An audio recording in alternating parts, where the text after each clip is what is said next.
I'm Scott Lucas. I'm a professor here at the University of Birmingham. I am the editor of a website called EA Worldview about Britain and the world. I'm the father of two very English children, and I'm an immigrant. So I've got an interesting personal stake in what happens in this referendum about Britain's EU membership. Why will I vote Remain? Well, there's the economic issue. I want a better future for my children. And I think that's guaranteed in a Britain in which production, investment, and trade is better as part of a European bloc. I don't want to see GDP fall by 3 to 5.5% by 2020 if we stay out of the EU. I'll vote Remain because I believe in security.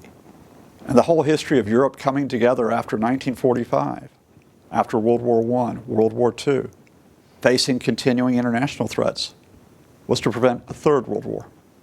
And that's been accomplished. And with a turbulent world like today, better together than better separate. But I'm also going to vote Remain for another reason that I'd like to talk to you about today. And that's because of decency. You see, I've been in Britain for 30 years, and I've been very proud to be in this country.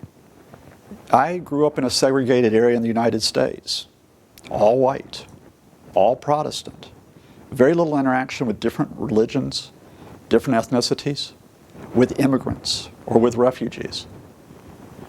It was a nice place to be, I guess, in Alabama, but it was limited. In Britain, I have had children who have grown up and who have not had to think in terms of race or deal with racism. I've had children who have grown up not thinking that someone is Hindu or Muslim or Christian and that might be a problem.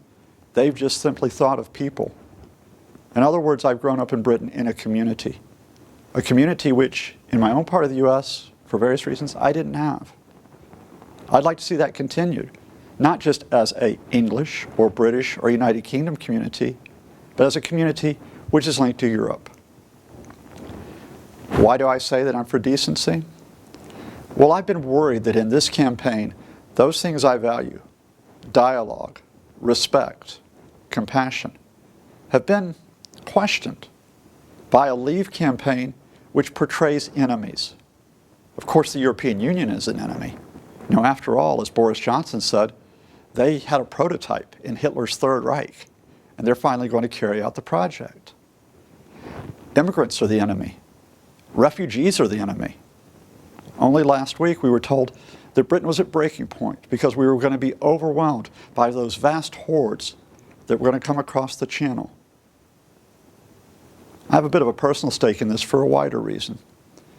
You see, just as I was asked to talk to you last week and we were discussing what I would say, I had someone I knew who was killed.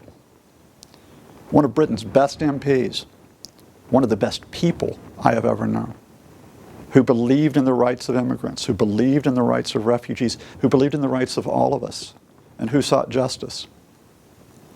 Joe Cox, at a constituency surgery in Yorkshire, was shot and stabbed. Her life was taken away from her because a man had, in this climate of looking for enemies, believed that he had found one. He reportedly shouted, "Britain first." He later talked about death to traitors. Why was Joe Cox a traitor? Because she simply had represented people who she thought were trying to find a better life. And why should they not have someone to speak for them, just as all of us are lucky in Britain as citizens to have someone to speak for us?